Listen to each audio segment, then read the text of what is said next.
On en parle avec Alexandre Vautravers, rédacteur en chef de la revue militaire suisse, directeur scientifique du Centre d'histoire et de prospective militaire. Bonsoir à vous, merci beaucoup d'être avec nous.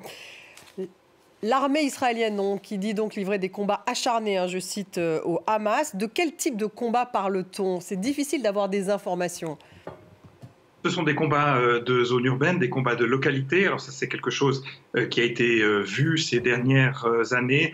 On est entré maintenant dans une deuxième phase de cette opération, c'est-à-dire durant les premiers jours, il s'est agi d'encercler la ville de Gaza, donc la partie la plus facile. Et aujourd'hui, on est rentré maintenant véritablement dans le vif du sujet, c'est-à-dire que l'armée israélienne est en train de passer au peigne fin, quartier par quartier, immeuble par immeuble. Justement, on apprend que des habitants de Gaza rapportent que des troupes israéliennes se rapprochent de l'hôpital Al-Shifa. Donc c'est le plus grand hôpital, le plus grand centre médical de la ville de Gaza. Israël soupçonne qu'il abrite dans les souterrains justement un centre de commandement du Hamas. Il y a eu des milliers de civils qui ont bien sûr fui. Quel est vraiment l'objectif de l'armée israélienne ?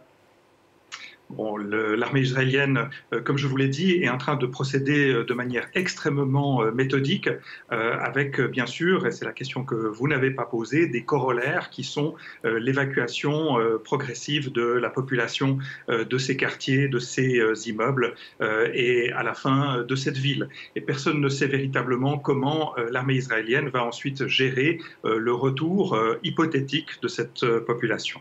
Et elle dit aussi avoir pris le contrôle d'une place forte du Hamas, appelée Complexe 17, dans un camp de réfugiés de Jabaléa. Qu'est-ce que ça veut dire justement pour la population civile sur place ? Le Hamas a beaucoup appris en se penchant particulièrement sur ce qui s'est fait en Afghanistan, sur ce qui s'est fait en Syrie, sur un certain nombre d'autres groupes qui lui ont fourni toute une série de recettes, de doctrines, de documents techniques. Et donc, on s'aperçoit effectivement qu'il y a des réseaux extrêmement bien constitués, qui permettent de résister au bombardement, qui permettent de cacher des armes, qui permettent de s'enfuir, de s'échapper par une sortie et puis de réapparaître ailleurs. Et donc, il n'y a qu'une avance véritablement systématique de l'armée israélienne qui pourra peut-être venir à bout de ce dispositif très complexe. Comment expliquer que le Hamas résiste si bien ?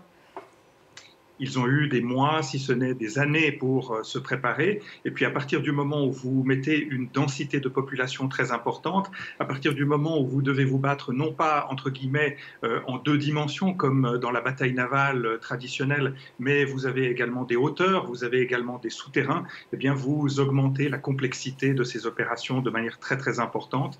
Et puis enfin, il y a un autre paramètre qui est très important lorsqu'on connaît l'histoire d'Israël, c'est que tout est fait pour minimiser les pertes, c'est-à-dire qu'il n'est pas question de détruire des quartiers, mais il n'est pas question non plus de subir des pertes très très importantes, puisque les soldats qui sont engagés, ce sont en grande partie, en tout cas 2/3 des gens qui sont aujourd'hui engagés sont des appelés.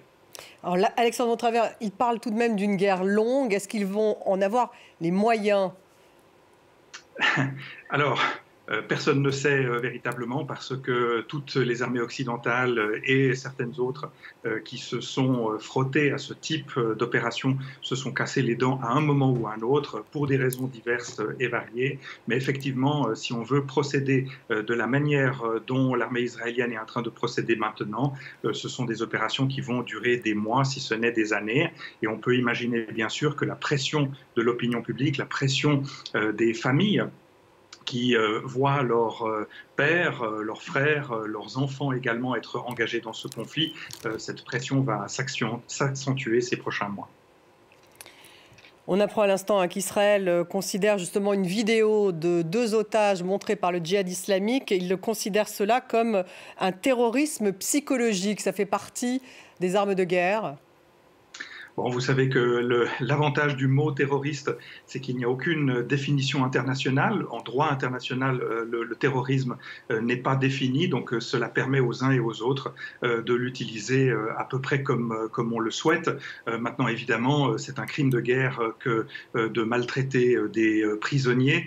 C'est aussi un crime de guerre pour des civils de prendre des armes pour les engager contre une force militaire conventionnelle. Donc Donc je pense qu'il sera très très difficile de démêler dans cette situation qui sont les combattants, qui ne sont pas des combattants et ont droit donc à la protection. Et puis enfin, ce qui a été appelé par plusieurs pays européens et par l'Organisation des Nations Unies, le principe de la proportionnalité est aussi important. Personne ne nie les destructions, les massacres terribles dont a été victime Israël, mais bien sûr il y a des appels à la retenue et sur le plan militaire, eh bien, on attend de voir cette proportionnalité se matérialiser.